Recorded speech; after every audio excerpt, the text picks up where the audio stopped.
luces quedan sombra igual, sombras que relucerán el arte de alterar como se pueda la realidad. Busco donde sea, estoy desierto y la duda es permanente. No quiero volver al mundo y la gente está vencida por el susto de lo que vendrá. Casi que me pierdo y ya no vuelvo más. Casi que me quiebro y no te veo al final. Dale, dale, dale, dale. Ya no hay tiempo para hablar. Dale, dale. Ya no hay tiempo para hablar. Dale, dale. Ya no hay tiempo para hablar. Dale, dale. Ya no hay tiempo para hablar. Rick ponía re loca con la canción. ¿Qué onda, Dupont? Ay, me encanta ver cómo cada vez que ponemos nuestra intro, toda la gente canta acá en el estudio, ¿viste? Es que, bueno, aprovechamos y le mandamos un beso gigantesco a nuestros hermanos de Club 20. Quisieron un posteo, incluso se vienen cosas de Club 20, se vienen cositas. ¿Un showcito será que se mandan? Creo que están por estrenar, no sé si un álbum, me vuelvo loco. Tremendo, si amigo. un álbum. O sea, vos sabés lo que debe ser un show así de los chicos, como el que hacen hoy esta noche los de Hate Dog en Las Rosas. En La Rosa. ¿Te imaginas un show así? Bueno, es que se la tiremos para que ya lo comiencen a hacer. En el último show de Club 20, se me pone la piel de gallina de acordarme porque sonaron espectacular, de la puta sonaron. Es que encima tienen el semblante que tienen ellos cuando se paran. Les recomiendo a todos, entran ya a Spotify o a YouTube y buscan Club 20 y se hacen fans ya mismo. Así como The Hey Dog, que toca esta noche en La Rosa también. A partir de las 23 horas. Exactamente. El último show que hicieron fue en noviembre. La descosieron entera. Dijeron que el show fue imperdible, la gente. Yo me lo perdí. Yo también, así que hoy no. Hoy no nos pasa. ¿sí? Hoy no. estamos ahí, sí o sí. Está activo en nuestras redes sociales un sorteo de 4 entradas para ver Hey Dog esta noche en La Rosa. Así que todo el mundo a comentar, a likear, a compartir. Si te querés ganar las entradas, no digas que no te dijimos. Y ahí vamos a estar sorteando, obviamente, en el Instagram de Datasa, ¿no? Exactamente, ¿Quiénes son los ganadores? en el Instagram de Datasa. Genial, amigo. Este programa está grabado. Está siendo grabado. No es inteligencia artificial, somos nosotros, carne y hueso. Podríamos hacer una sección como si habláramos como inteligencia artificial. Ok, me gusta, pero me gusta. lo vamos a dejar para la semana que viene, porque hoy, como el programa está grabado, tenemos que mostrarles todo lo que fue esta semana. Sí, muchos invitados de lujo. Como por ejemplo, y vamos a la primera nota ya, directamente, sin mucha introducción. Genial. Lo tuvimos sentado aquí en el piso a Fernando Lardiez de la Cerda, candidato a senador. Tuvimos 3 candidatos y un ex gobernador esta semana. Exactamente. ¿Sí? Así que vamos a ver lo que nos decía Fernando el día lunes.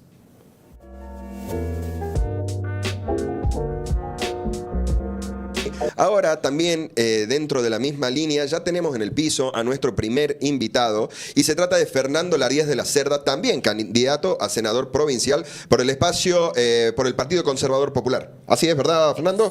Así es. ¿Cómo estás? Buen día. Ahí. Dale, mucho más cerca. Ahí estamos. ¿Con voz de locutor o no? No, como quiera. No, acá no puedo competir Lo más natural. con Agustín. Así que, no, bueno, pero no, mi voz natural, pero lo que pasa es que siempre me acuerdo en la época de estudiante de Tucumán, me decían, ¿no? Que me hacían leer a mí porque decían que yo tenía voz de locutor, así que no sé si le habrá errado de carrera, pero bueno, no, muchísimas gracias por la invitación, un placer estar acá, gracias Agustina, así que bueno. Mati también. Matías. Recién estuve en la radio nacional y le cambié el nombre a las 2 locutoras que me habían entrevistado, era Delia y Raquel, mando un saludo, pero a una le decía Raquel y era Delia, así que perdón. Está bien, nos pasa. A mí me pasa. Saludos para toda la audiencia y para Yocasto. Le mandamos un beso muy grande. Así que capo Yocasto. Fernando, comentanos un poco del espacio, comentanos un poco de la lista, quiénes son los candidatos que te acompañan. Sí, este es un espacio que nos lo cede Guillermo Durán Cornejo, porque yo decido no participar, se cansó un poco desde adentro, vio lo que estaba ocurriendo. Así que no participó y bueno, justo él se entrevistó con Julieta Valencia Donat, que es la candidata a diputada provincial por Salta Capital. Ella armó el espacio, me invitó a mí. Yo la verdad quedé un poquito asqueado de la política después de haber haberla probado desde adentro. A mí me parece que uno, si quiere cambiar algo, tiene que hacerlo, porque hay mucha gente que se queja de la política y no hace nada. En mi caso, bueno, vamos a hacerlo. Mi idea analógica era de la fagocitación, entrar a un cadáver medio putrefacto y comerla desde adentro, pero para eso tenés que ser gusano y bancarte el olor, bancarte el sabor y tratar de hacerlo desde adentro. Es la única manera, si no, no se puede cambiar esto. En mi caso, voy como candidato a senador por Salta Capital, Julieta Valencia Donat, como les dije, candidata a diputada provincial, Susana El Frari como candidata a concejal, Patricio Colombo Murúa como candidato a convencional constituyente, y David San Roma como candidato a concejal por el municipio de San Lorenzo. Que San Lorenzo integra Salta Capital. Es la lista 19, ¿verdad? Exactamente. ¿Y van con una sola lista entonces de diputados? Una sola lista, y verdaderamente independiente, porque muchas veces te dicen, no, nosotros somos muy independientes, pero reciben pauta no reconocida del gobierno, ¿viste? Pauta, ayuda, plata para cartelería y demás, entonces... Bueno. Las pymes electorales que se forman. Así en esta mismo. época. Que después muchas Se veces ponen de moda. después hay que devolverle favores al que puso esa platita. ¿Sí? En este caso al gobierno entonces no se produce lo que se necesita, que es digamos, el control del poder legislativo respecto al ejecutivo. Acabas de hablar de que estás harto, asqueado de la política, y te tenemos candidateándote a senador provincial. Si ganaras, entrarías a la legislatura en un contexto donde la oposición es muy poca o prácticamente inexistente. ¿Qué opinas de esto y por qué me haces tanto hincapié del hartazgo y de la asquerosidad de la política? ¿Cuál es la mierda que hizo que a ver, justamente porque lo que pasa es que nuestra propuesta concreta, más allá de que me dijeron, la gente no le interesa eso, pero también hay gente que quizá sepa institucionalmente lo que necesita Salta, que es, por ejemplo, reformar la ley electoral. ¿Qué significa eso? La ley electoral, lo que pasa es que, a ver, la Cámara, el Poder Legislativo está integrado por diputados y senadores. Sí. Senadores son 23. Hay 23 porque son 23 departamentos. Y de diputados son 60. En el caso de los senadores, uno por departamento. Y muchas veces hay el 8% de la población está representada por 12 senadores. Sí, generalmente del interior. En cambio, el 92% de la población está representada por 11. O sea, el 8% de todo Salta está decidiendo los designios de la población de Salta. Y esos senadores que acceden por la ayuda del gobernador después tienen que seguir los intereses del gobernador, no de la población. Y en el caso de diputados, digamos, es igualmente grave, porque en el caso de diputados son 60. Y Salta Capital, que tiene el 50% de la población, debería aportar 30 diputados. Sin embargo, aporta 19. Entonces, eso es por el artículo 15 de la ley electoral, que dice que vos podés acceder siempre y cuando llegue a un piso del 5% del padrón electoral. ¿Qué produce esto? Que muchas veces muchos partidos de izquierda, recién ustedes mencionaban a Yacosa, si no es de izquierda, pero es peronista, le mando un gran saludo a Guido, que hemos sido compañeros, si bien estamos en antípodas ideológicas, pero así, hemos sido compañeros de la Universidad de Tucumán. Esos partidos muchas veces obtienen 5.000 votos y no acceden a la Cámara de Diputados. Claro. Y podrían hacer oposición. Y digamos, una de las bases de la institucionalidad es la participación de los partidos políticos. Y yo digo que este gobierno no es institucional, es populista, se enojan, pero es así, porque Gustavo Sáenz tiene cooptados todos los partidos políticos. El Partido Renovador de Salta no existe ya desde la época de Urtubey, digamos, que eligió a Soto como vicegobernador. Pero ahora no existe porque Foloni, que lo maneja, bueno, el hijo está con el gobierno porque necesita la ayuda para las obras y qué sé yo, y después no son independientes. Entonces, es muy grave lo que ocurre institucionalmente. Entonces, vos tenés que modificar eso. Es difícil porque no tenés mayoría, pero tenés que hacerlo, tenés que visibilizar, tenés que proponer un proyecto de ley para crear un juzgado electoral. ¿Por qué? Porque el juzgado electoral, no hay juzgado, una secretaria electoral que está representada por 3 ministros de la Corte que son designados por el gobernador y 2 camaristas que encima, aparte de cobrar sueldo como ministro de la Corte, aparte cobran el 50%. Eso no se puede hacer. Una persona no puede estar cobrando 2. A mí, o sea, yo soy abogado y yo ejerzo activamente la profesión y me es difícil decir esto, pero sin embargo lo digo. Claro. Entonces, vos necesitas crear un juzgado electoral independiente, hay que ver la designación, ¿no? Porque los concursos muchas veces son digitados. Entonces, es importante llegar y visibilizar. ¿Y por qué esto? Porque es es la generadora, es la usina de la ley, la legislatura, que en definitiva van a regir la vida de todos los salteños. Como para ir cerrando, Fernando, más allá de la reducción del gasto público, como bien decías, ¿cuáles van a ser los ejes de campaña que van a tener ustedes, las propuestas realmente que van a transmitirle al electorado para que pueda llegarles el voto? Es lo que dije, la institucionalidad. Y una de las bases de la institucionalidad es la independencia del poder legislativo respecto del ejecutivo. Eso yo lo quiero hacer, que yo sé que por ahí viene la mano. De todas maneras, el control del gasto público también. Por ejemplo, entendemos que en el caso para combatir la corrupción, porque queremos hacerlo, entendemos que hay corrupción y entendemos que hay que controlarla. Por ejemplo, ahora en la legislatura se prohibió que los diputados y senadores pidan informe a los ministros. ¿Por qué? Si eso forma parte de la institucionalidad. Perdón, ¿a los ministerios? A los ministerios, sí, ¿Por no qué? se puede. Entonces tenés que someterlo a decisión y si es aprobado por mayoría, recién se puede, por ejemplo, convocarlo al ministro de Economía para que eleve informes o brinde informes sobre tal o cual cuestión. Entonces, vos, por ejemplo, soy de la idea que en la obra pública vos tenés que tratar de adoptar y poder hacer que sea obligatorio, mediante una ley, la participación público-privada, no el sistema tradicional de licitación. ¿Por qué? Porque en ese caso se produce lo que es el sobreprecio, el gobernante, el gobernador, los ministros, el ministro de Obras Públicas y el gobernador y la Secretaría General de Gobernación tienen el control de la plata. Entonces van muchas veces emitiendo y muchas veces no acorde al avance de obra. O sea, entonces vos lo que tenés que hacer es dictar una ley para que sea obligatoria la participación público-privada, que mi ley él lo propone a nivel nacional. Esto es un pensamiento mío en la época que yo tenía la intención de ser candidato a gobernador por el espacio en su momento del PRO. ¿Por qué? Esto es como, por ejemplo, de un ejemplo cortito. En la época de Juan Carlos Romero, cuando el problema que teníamos en la ruta que va de Salta Capital a Güemes era un desastre. La principal causa de muerte en la Argentina hasta los 33 años, 35 años de edad son los accidentes de tránsito. Entonces, ¿qué hizo el gobierno? Para mí está bien, hizo la obra pública y después la licitó. Oh, no. Pues o sea, tenés que ser inteligente, o sea, tenés que aprender de los países ricos y desarrollados y donde hay control de la corrupción. Tenés que agarrar y decir, yo licito esto por un sistema con la participación público-privada, que las empresas hagan las ofertas y lo hagan a su costo. Lo van a hacer más rápido, a su costo, rapidísimo, y después, en todo caso, vos cómo le brindás garantía a ellos mediante la securitización impositiva. Entonces le decís, te vas a cobrar con el peaje, ponele, y con estos impuestos, ponele ingresos brutos, vas a cobrar durante tanto tiempo para que vos te puedas resarcir. No es resarcir, sino es el precio por la obra pública realizada. Claro. ¿Entendés? Es un sistema súper inteligente y vos le sacás el manejo de la plata al gobernante.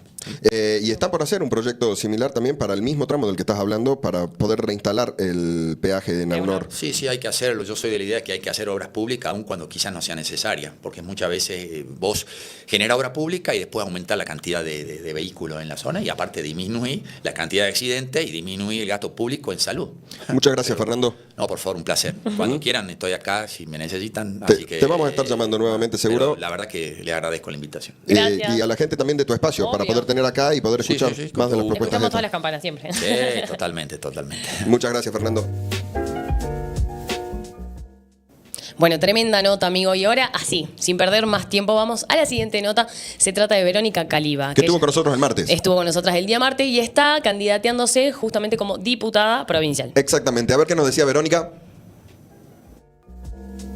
Se trata de Lía Verónica Caliba, candidata a diputada provincial. ¿Cómo estás, Lía? ¿Todo bien? Perdón, me dijiste Vero, no Lía. Vero, Vero, ¿cómo están? Vero. ¿Cómo les va? Gracias por la invitación. Sí, Es candidata justamente a diputada provincial por el partido Frente Grande, ¿verdad? Somos Frente Justicialista Salteño. Ajá. Y voy por el Partido del Trabajo y del Pueblo. Bien, es gigante el nombre. Tenemos un frente que está compuesto por 6 partidos Sí. y como tenemos 2 listas de diputados, Ajá. una candidata soy yo por el Partido del Trabajo y del Pueblo y el otro candidato es Rana Villa por el Bien. Partido de la Victoria. Y después los otros partidos usan sus espacios para las listas de concejales. Entonces vas a ver que hay compañeros que salen por el Frente Grande, compañeros que salen por Colina, ¿no? Y Perfecto. nuestro gran paraguas, nuestro frente, Sí. se llama Justicialista Salteño. Perfecto. Bien. ¿Y el candidato senador de ustedes? Guido Giacosa. Giacosa. Lo tuvimos ayer a programa Giacosa temprano. en el programa de la mañana entrevistándolo con el Agüin Chaurrondo. ¿Guido conduce un programa? ¿Sigue conduciendo o no? ¿Tiene un programa? Creo que ahora no. Ya no. Creo que ahora no. Vengo del estudio de Guido, justamente, y estábamos charlando de política y de todo este mes de campaña que se viene el 11, que se habilita ya formalmente la campaña. Que empiezan, que Que larga. empieza, tenemos un mes clavado, ¿no? De campaña Justo electoral. ahora que estás hablando de campaña, quiero Sí. ahí meter el palito. ¿Qué pensás vos de esta campaña? ¿Va a ser una campaña limpia, tranquila, corta, con todo esto de las fake news y demás? ¿O va a ser pesadita? Creo que el clima político está pesado, ¿no? O sea, es imposible, viste que tenemos un presidente que es insultador, odiador, que tira lo que se le viene a la cabeza, y medio que eso habilitó en la política todo, ¿no? Es decir, si vos tenés desde la máxima autoridad del país, ¿Qué lo hace?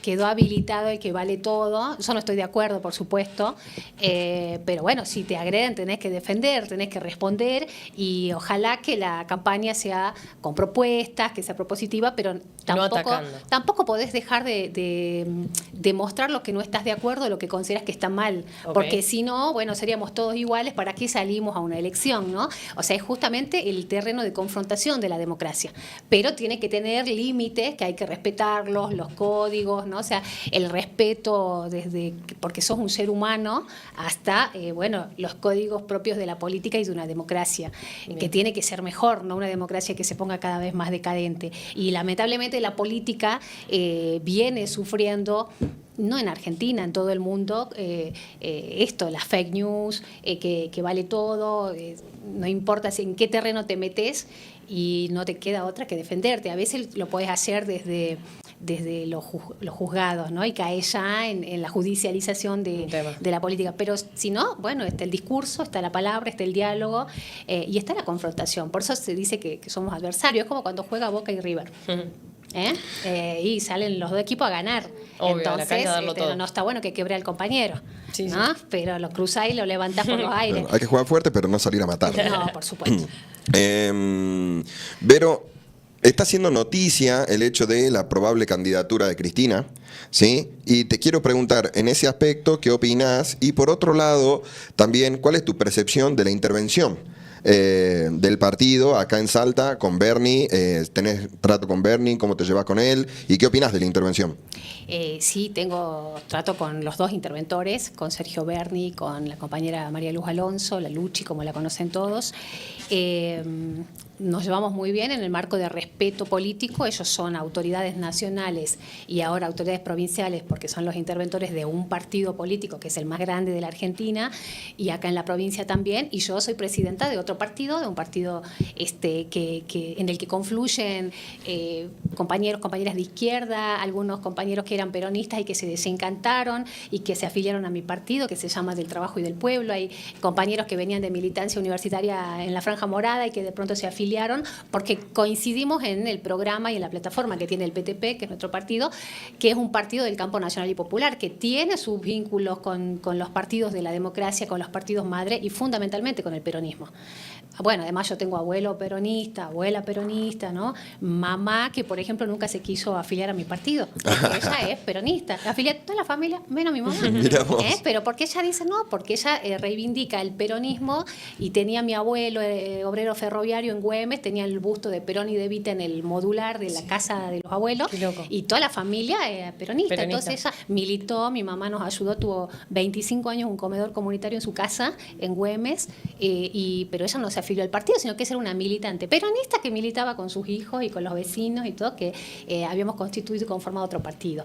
Eso es la democracia, la convivencia democrática de la que tanto se habla, de la pluralidad de ideas, así como respetamos en este país el poder profesar la religión que cada uno considere o no profesar ninguna, pero bueno, eso es una sociedad democrática que respeta, no que... Bueno, yo soy de la izquierda, ¿no? O sea, el presidente dice que somos zurdos de mierda, por ejemplo. Bueno, a mí no se me ocurre decirle aquel es el radical de mierda, aquella es la peronista de no sé qué. O sea, no, son ciudadanos, amigos, puede ser uno de estudiante, otro de Boca, yo soy de Independiente. O sea, tenemos derecho a elegir y hacer lo que cada uno quiere en una sociedad democrática. Entonces, el Partido Justicialista, que viene siendo ese partido de la clase trabajadora, del pueblo, con una profunda raigambre en todo el país y acá en la provincia de Salta, se ha visto como cooptado por otras ideas que no son las de Juan Domingo Perón y las de Evita, o el último peronismo, que es el kirchnerismo con Néstor y Cristina,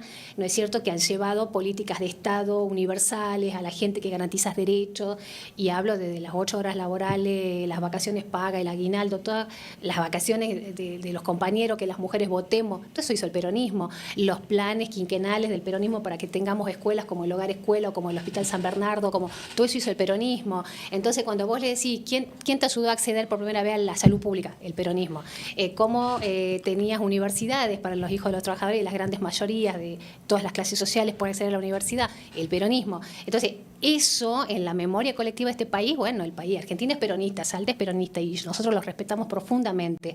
Ahora, yo soy de izquierda, soy de un partido que además considera que las desigualdades tienen que ir desapareciendo y que deberíamos vivir en una sociedad donde no es justo que haya una persona que tenga 100 propiedades y haya una persona que está en situación de calle y no tiene cómo vivir y nadie lo ayuda y es un problema tuyo morirte de frío en la calle.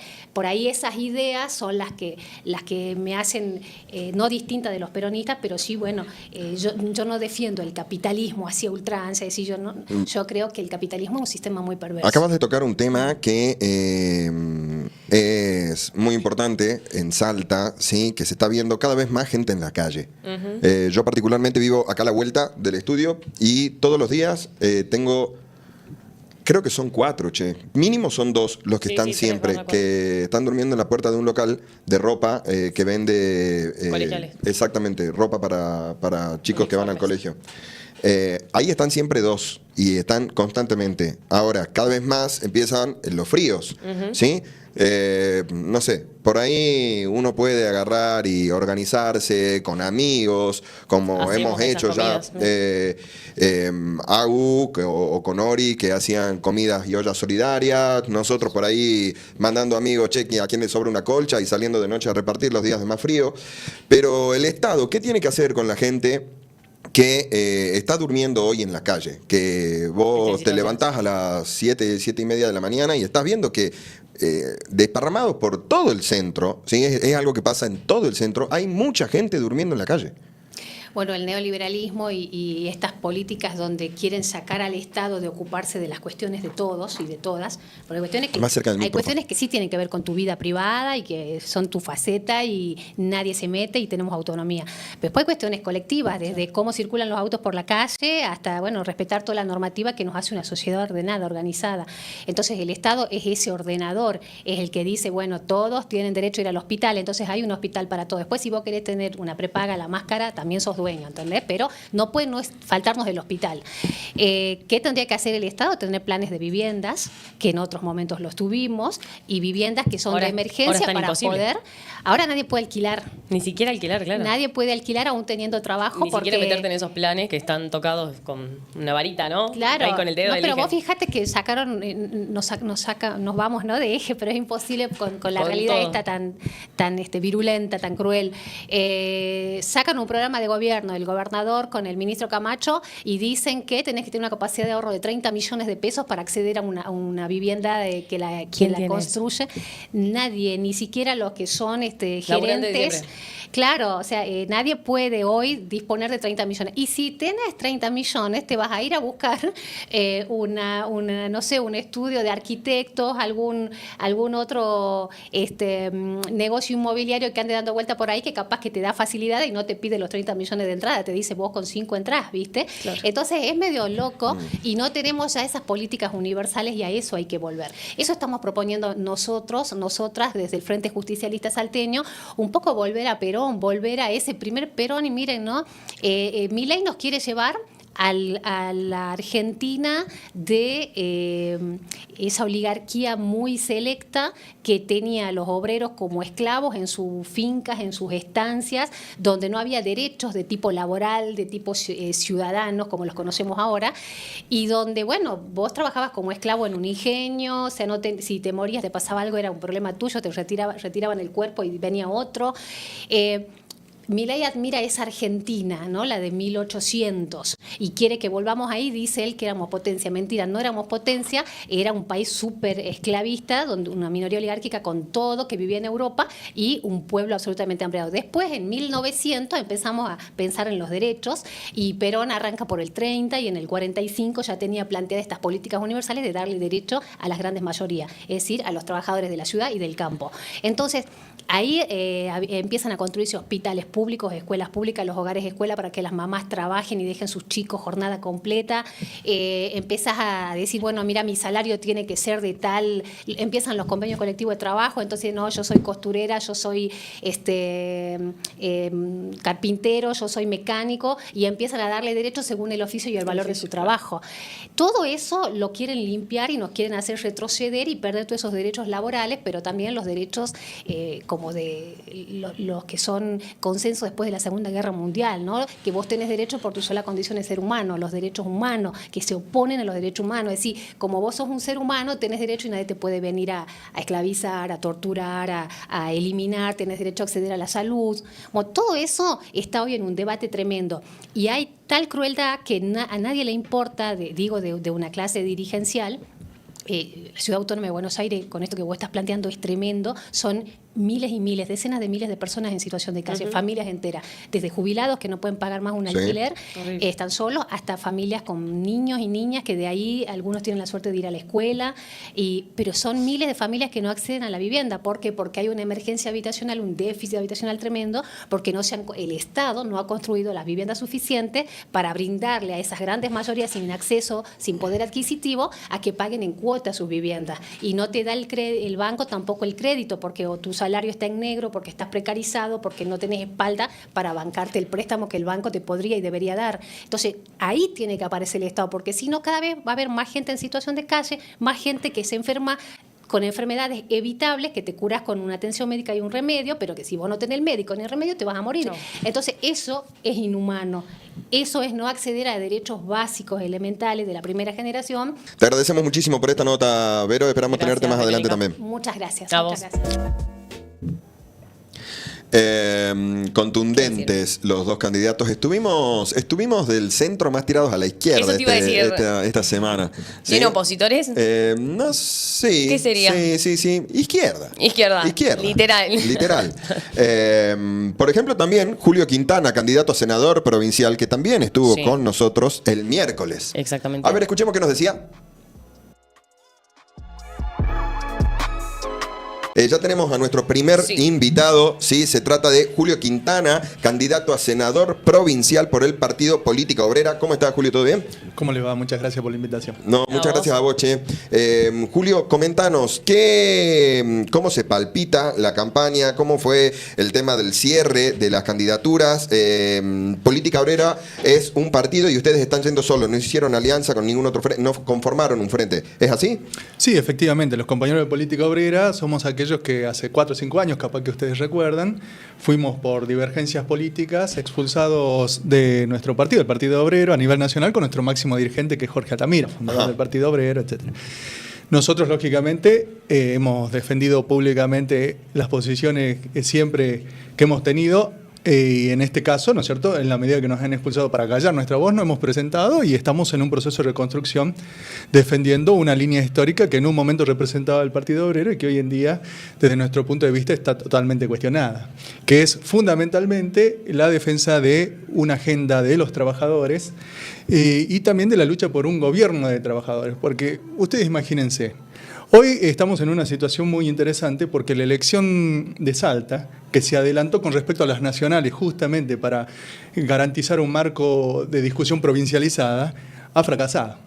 Y ha fracasado porque la crisis nacional es tan aguda, el agotamiento del gobierno de Milei es tan prematuro, que se ha impuesto también como debate nacional, a la par de que las viejas alternativas políticas del país, el kirchnerismo, el macrismo, los gobernadores peronistas, en los cuales se incluye Sáenz, han jugado como un factor de sostenimiento de este gobierno que de todos modos ahora se derrumba. Y esto es lo que implica un nuevo acuerdo con el Fondo Monetario Internacional, que ahora se ha clarificado que va a ser por $20.000 millones, pero que esos $20.000 millones van a ir en realidad en su mayoría para pagar los vencimientos de los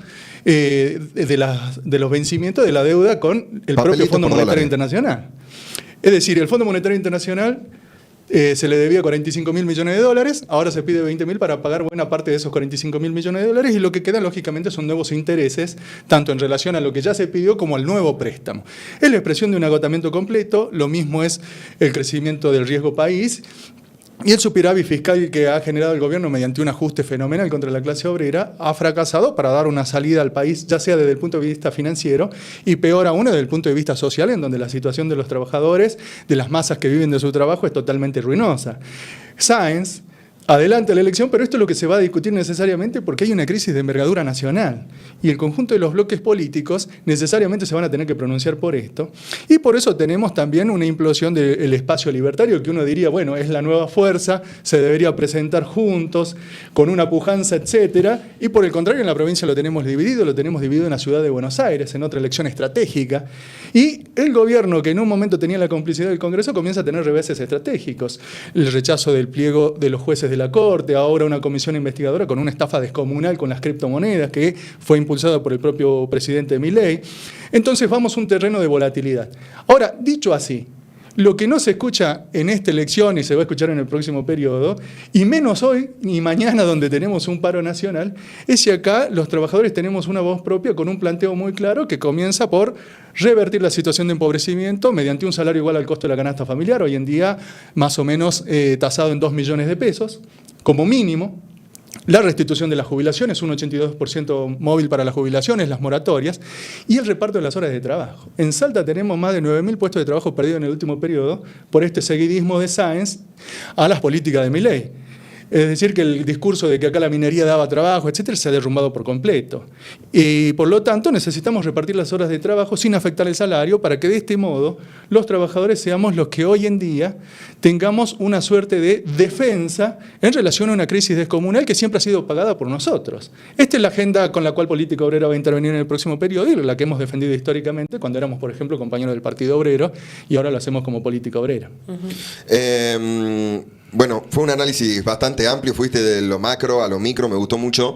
¿Y qué análisis podés darnos o decirnos respecto a lo que ocurre acá al frente en la legislatura, donde tenemos una Cámara de Senadores que tiene 1 o 2 senadores opositores y de los 60 diputados también hay no más de 4 o 5 opositores? O sea, ¿por qué se da esta crisis de oposición, crees vos? Sí, en primer lugar, creo que hay que destacar que es interesante por un doble aspecto. En primer lugar, porque la legislatura, ya sea en el Senado o en la Cámara de Diputados, se convirtió en una caja de resonancia del gobernador, aún teniendo estos opositores. El problema también hay que verlo desde el punto de vista de que, por ejemplo, yo fui diputado del Partido Obrero. Nosotros hemos causado, siendo una minoría, es decir, que no es el problema estrictamente ser una minoría, hemos causado grandes crisis y batallas políticas contra el gobierno que han encauzado en una movilización obrera y popular en relación a una serie de proyectos, planteos, etcétera, y habría verdaderas crisis políticas, el problema de la vivienda, etcétera. Nosotros hoy en día queremos defender esa tradición, esa trayectoria, que desde nuestro punto de vista ha sido dejada de lado en la medida que el Partido Obrero se ha subordinado a otros partidos en el frente de izquierda y ha perdido esa raigambre. Es decir, que la lucha por el ingreso de una compañera obrera y socialista como Violeta Gil, que es una periodista, al igual que usted, es una trabajadora de prensa muy conocida también por la defensa de nuestras posiciones políticas en el último periodo, serviría para apalancar una lucha de los trabajadores por sus reivindicaciones y quebrar esta caja de resonancia, no tanto desde el punto de vista si hoy en día somos mayoría o no, sino si hay una voz que no se escucha y esa voz pone una agenda completamente distinta y pone en crisis la agenda del gobierno. Es decir, que es muy importante esta elección para dar un paso para que los trabajadores podamos tener una alternativa política propia que lógicamente en última instancia se tiene que traducir en una organización obrera, política, independiente del gobierno del Estado y que luche por su propio gobierno. Ese es nuestro objetivo estratégico. Y con respecto a la minería, ¿qué debería ocurrir con la minería? Recién mencionaste el empleo, mencionaste 9.000 puestos de trabajo, ¿dijiste? Sí, absolutamente, más de 1.600 puestos formales en blanco y particularmente se han perdido en la minería, porque el problema es que tenemos el negocio de la minería, como cualquier otro, el de los hidrocarburos, la explotación agraria en Salta, determinada en función de intereses empresariales y no de la población y los trabajadores menos aún. Pero la minería... los números que debería aportar la minería a todo este esquema deberían ser de empleo genuino en blanco, ¿verdad? Sí, efectivamente. De hecho, son empleos formales, la mayoría de ellos, pero se han derrumbado en el marco de la especulación internacional con el precio del litio, que ha caído de $80.000 a $12.000 en el último año, por ejemplo. Esto ha derrumbado la actividad en el último periodo. Y de todos modos hay otras formas de birlar lo que es el trabajo genuino para los trabajadores. Por ejemplo, la mayoría de los trabajadores que estaban en diferentes emprendimientos, bajo contratistas particularmente, no se respetaba el convenio minero, estaban bajo OCRA. Y después hasta otros tipo de convenios colectivos como, por ejemplo, comercio, gastronómicos. Es decir, que en un trabajo de riesgo absolutamente alejado, en la puna salteña, vos tenías el mismo convenio que tenías acá y con un régimen laboral que hacía, lógicamente, que no sea una diferencia sustancial. De todos modos, eso se ha barrido. Tenemos una fuerte caída del trabajo en la minería por este parate internacional y que ahora se va a agudizar en el próximo periodo, y por lo tanto el problema en la minoría no es cuánto aporta, sino cómo se la desarrolla en función de otro interés social, que es el de los trabajadores de la población. Porque, mira, esto es un tema interesante, lo quería meter acá.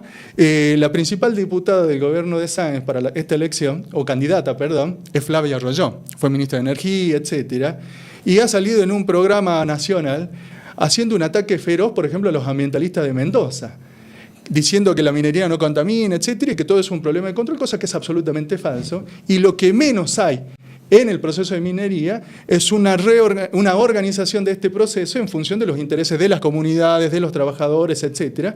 Y esto es lo que se tiene que discutir. Nosotros vamos a discutir la minería desde este punto de vista: salario, trabajo y la función social determinada también por la intervención y el control de los trabajadores y las comunidades que están afectadas directamente por esta cuestión. Muchísimas gracias, Genial, Julio. Al contrario, gracias a ustedes. Programa edición de viernes grabado, te repetimos, no estamos en vivo en este Deja preciso de momento, repetirlo. así que no, es que nosotros no somos una farsa, La misma amiga. ropa de ayer. Nosotros somos Se nota, dice. Dupont, pues. No me bañé, chicos. Dupont. Es viernes y no me bañé.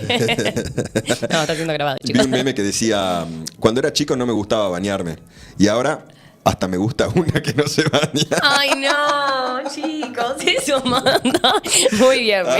Muy viernes, perdón, en serio, no. Sí. Malísimo. Yo amo todas las cosas de chico, aprovechando este bloque que comentaste, amo todas las cosas que odiaba de chicos. Las verduras hoy las amo, dormir la siesta hoy la amo, las jodas que antes, viste, te llevaban y vos decías, no quiero de fiesta, hoy quiero. Mirá vos, Todas las cosas podría que no. ser una buena consigna también para la semana Sí, que sí, viene. sí. Entonces, la semana que viene tenemos que hablar como voz de inteligencia artificial y tenemos que traer las cosas que antes no nos gustaban y ahora sí, o al O que revés. queríamos, claro, yo antes quería crecer y ahora no quiero ni en pedo seguir creciendo. Sí, volvamos al jardín de infantes. Obvio, Era sin mucho más fácil la responsabilidades. vida. Exacto, sin tantos compromisos, Tal sin responsabilidades. Exacto, amigo. Dupont, para coronar la semana, jueves, Último. tuvimos a el ex gobernador Juan Manuel Urtubey. Que lo mencionaste de otro nombre. ¿Cómo le diste el inicio, Claro, no le viste? quise decir ex gobernador al principio y quise decirle, lo presenté como si fuese analista o Me historiador, gusta, porque sí. hicimos un paralelismo muy copado entre lo que fue Güemes y la coyuntura actual. ¿Sí? Dos cosas totalmente opuestas. Pero vamos de lleno a ver qué nos decía Juan Manuel Urtubey en esta nota.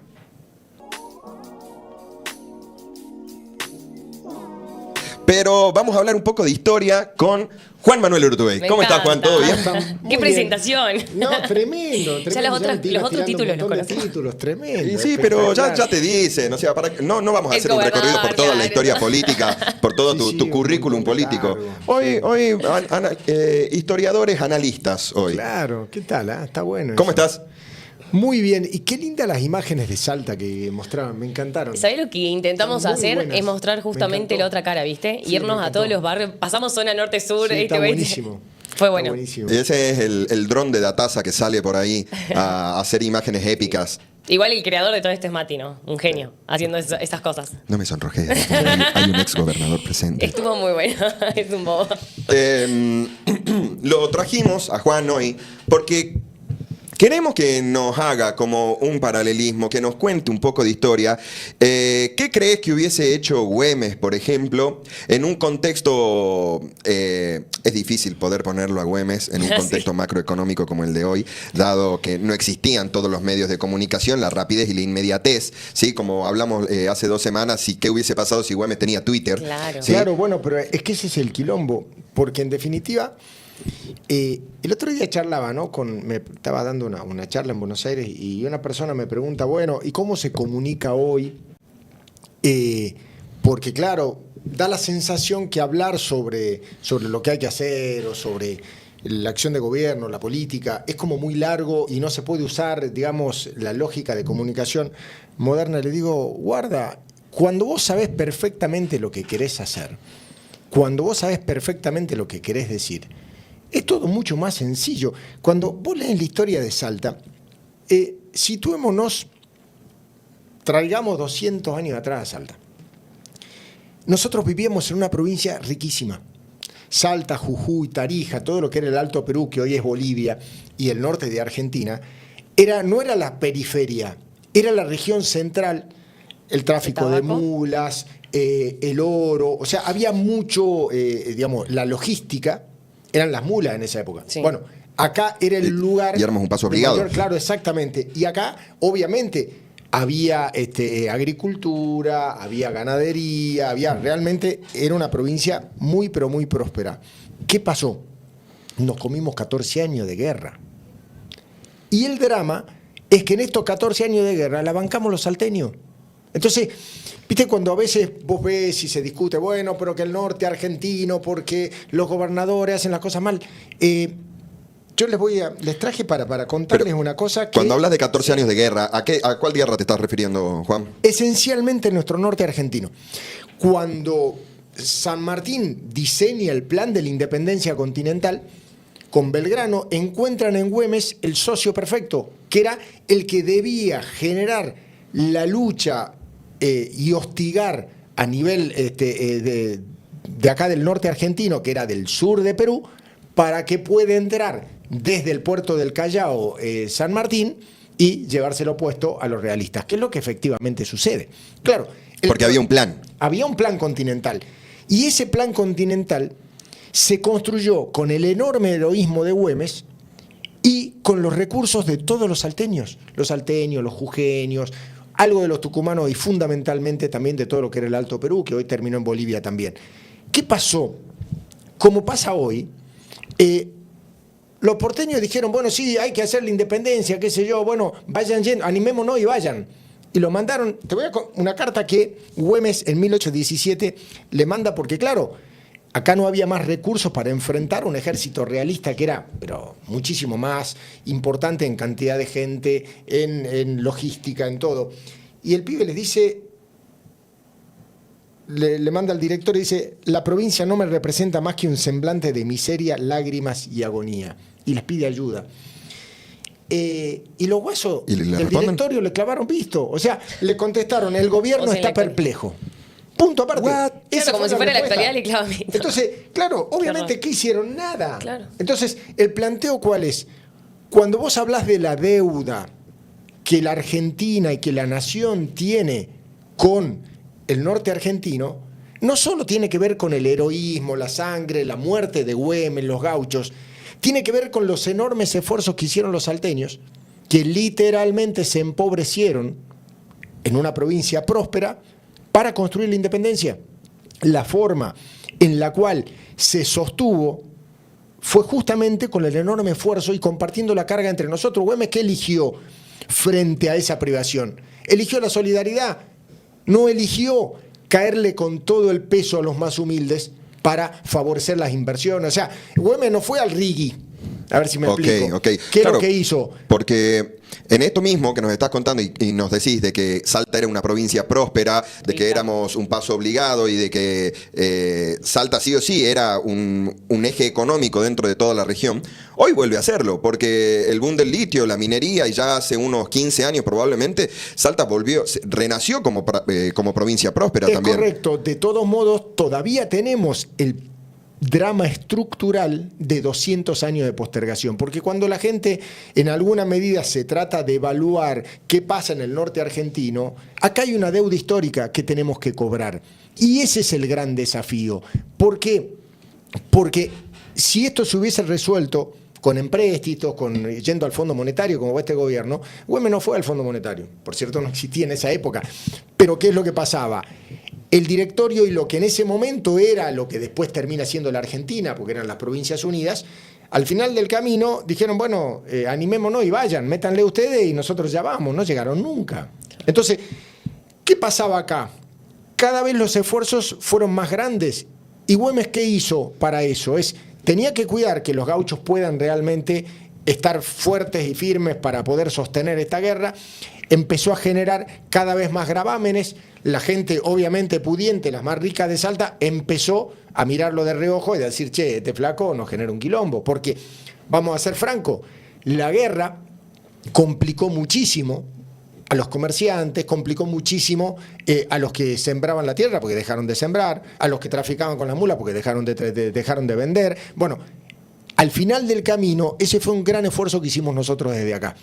Entonces el planteo es, cuando hablamos de reivindicación histórica, cuando hablamos de reparación histórica para el norte argentino, en definitiva lo que estamos planteando es, la Argentina, la única manera de ser definitivamente un país federal es pagar las cuentas. ¿Quién va a pagar la cuenta de que hoy existe la Argentina?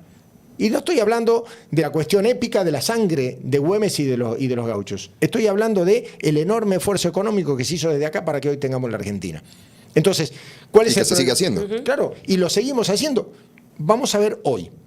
Un país que festeja el superávit fiscal mientras la gente come salteado. La pregunta es, ¿cómo sostenés eso? Entonces, el planteo, alcanzaste el superávit fiscal, ¿qué haciendo? 78% menos de transferencia a las provincias, 70% menos de obra pública, 25% menos de jubilaciones y pensiones, 50% menos de subsidios para situaciones de salud y demás. Entonces, así justificás el equilibrio fiscal. Están haciendo hoy lo mismo que hacían en el directorio hace 200 años. ¿Por qué? Porque el equilibrio fiscal, así como antes nosotros pusimos los recursos y la sangre para la independencia nacional, hoy ponemos la plata para que Milei se vaya a rodear con Trump y toda esa gente a decir que tiene superávit fiscal y vaya a pedir más plata para seguir fumándosela.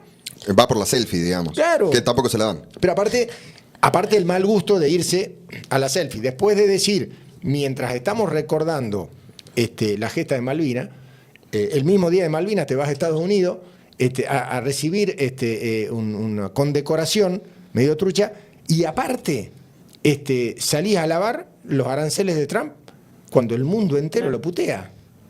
Cuando el mundo entero lo putea y cuando estamos dejando de lado completamente el hecho de que en su discurso de Malvinas dio como el brazo a torcer y habló de la autodeterminación de los pueblos. Todo junto. O sea, Hizo todo mal ese es una día. cadena de... Pero, entonces, ¿el planteo cuál es? ¿No será ahora que en vez de leer tanto a los economistas de la escuela austríaca, empecemos a leer la historia de nuestros próceres? Que sabían gobernar. Está bien, en esa época Güemes no tenía libra, Güemes no estaba en toda esa joda, pero gobernaba una provincia que construyó la independencia. ¿No está bueno que lo escuchen, que lo lean, que vean de qué se trataba? Sí. Y esto es importantísimo para, creo que conocer la historia en general y mirar el pasado es importantísimo para poder entender el presente económico y poder proyectar también para adelante, ¿sí? Pero para vos, ¿qué es lo que te deja Güemes en consecuencia de todo esto que estamos charlando? Primero, el heroísmo de los salteños, punto uno. Hablamos la vez pasada. Esto fue una construcción colectiva, no individual. La gran virtud de Güemes fue realmente lograr que sea una gesta colectiva. No era, Güemes no fue Mitre que hizo un diario para hablar bien de sí mismo y escribir su parte de la historia.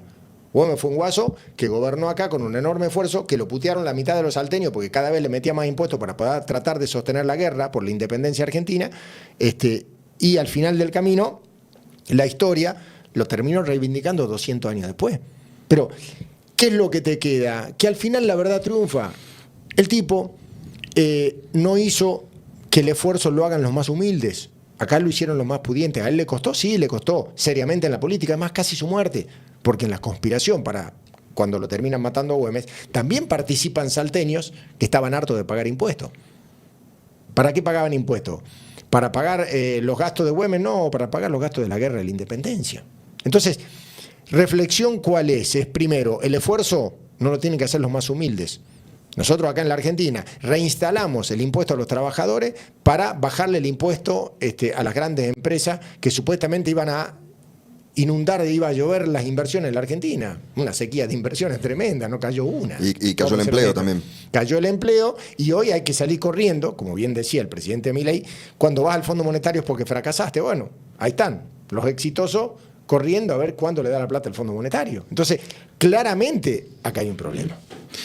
¿Y vos creés que en todo esto que estamos charlando y haciendo este paralelismo histórico, se nota, es evidente que todo lo que ocurrió para poder conseguir la independencia fue consecuencia de un plan? Claro. ¿Sí? Fue consecuencia de un plan, de un plan llevado a cabo, bien, mal, con batallas, ganadas, perdidas, pero que se dio en el marco de un plan firme.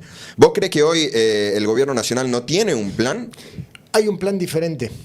Tiene un plan diferente, que es exactamente el contrario al que no solo soñaron, sino por el cual dio su vida Güemes y que llevó adelante San Martín y Belgrano, que fue la gran nación suramericana. O sea, el planteo justamente en el mundo de hoy, en donde se desata una verdadera guerra comercial, es el momento en donde la Argentina tiene que hacer valer su lugar. Solos no lo podemos hacer. Nuestro planteo es cómo fortalecemos el Mercosur, cómo en acuerdo con la Unión Europea y otras regiones del mundo podemos entrar a terciar en una verdadera batalla comercial que se está dando en el mundo.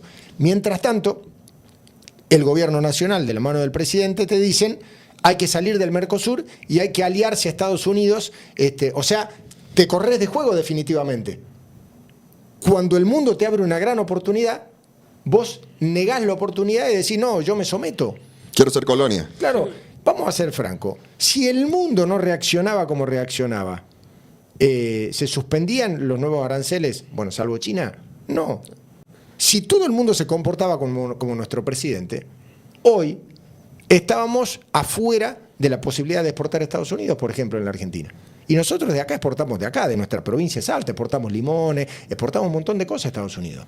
Bueno, resultado, gracias a otros países del mundo la cosa pudo funcionar. Mientras tanto, el nuestro terminó siendo más disciplinado que los propios yanquis, porque ellos mismos fueron para atrás, dijeron, che, parece que se nos fue la mano y suspendieron. Y los de acá eran aplaudiendo, tenían la mano roja de aplaudir. Papelón. Me quedan sonando un par de conceptos que también me gustaría que los podamos analizar. Por un lado es el hecho de la industria. ¿Sí? Nunca fuimos un país industrial al 100. Incluso hoy hoy lo insultan a Elon Musk diciéndole de que es como si fuese un empresario industrial de la Patagonia que lo único que se dedica es a ensamblar. ¿Sí? Entonces, en la actualidad, Argentina hoy, siendo un país tan rico en litio, que es el Salta, hablando puntualmente de Salta, ¿sí? ¿Cómo podemos agarrar y poder contribuir realmente a una economía más próspera? ¿Sí? Lo único que hacemos es exportar un litio crudo, sin ninguna industrialización, donde no hay un valor agregado extra que se le da justamente al mineral más rico que tenemos, a la riqueza más profunda que tenemos, y eso, ¿cómo se puede aportar desde este punto cuando justamente los problemas que tenemos son... no es que podemos agarrar y decir, bueno, invirtamos y pongamos una planta que procese o... No, porque necesitamos inversiones multimillonarias para poder hacer eso. Y a pesar de un RIGI, a pesar de todas las políticas que estamos planeando, que se están planteando para atraer la inversión y que directamente nos desbaraten, no vemos que esté ocurriendo esto. El problema es que el rumbo al cual va el gobierno argentino es un rumbo erróneo. O sea, no sirve para nada lo que están haciendo. El rumbo es erróneo. ¿Por qué? ¿Y cuál debería ser ese rumbo? Porque la Argentina lo que tiene que hacer es generar de verdad condiciones de inversión. Las condiciones de inversión no es regalarle impuestos a los ricos. Es generar seguridad jurídica, es generar el marco que permita, vos por más que en la provincia te rompas los cuernos tratando de conseguir que más valor agregado, la política económica es nacional, no es provincial. No hay herramientas de política económica en serio a nivel provincial. La política, obviamente, monetaria, la política aduanera, arancelaria, todo eso es todo federal, con lo cual vos necesitas un gobierno que entienda que nosotros tenemos que dejar de ser o no pensar en volver a ser la Argentina del año 1700 / principio de 1800. O sea, es delirante que en la Argentina de hoy te hayan, por ejemplo, habilitado de nuevo exportar ganado en pie. Una locura. Roca, hace más de 100 años, ya fue innovador, estoy hablando de Roca, y dijo, no, flaco, no vamos a exportar ganado en pie, empecemos a poner frigorífico y exportemos carne, exportemos trabajo argentino. Bueno, este gobierno 100 años después dice, no, hay que exportar de nuevo ganado en pie. O sea, es delirante lo que están haciendo. Lo que hay que hacer es generar condiciones para que a vos te convenga procesar y dar valor.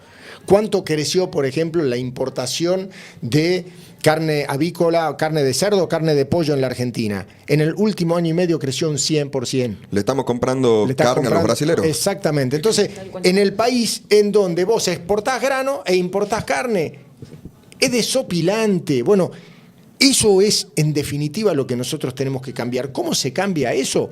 Generando condiciones. ¿Cómo se generan condiciones? A través de política tributaria, política arancelaria y, fundamentalmente, garantizar seguridad jurídica a las inversiones de Argentina.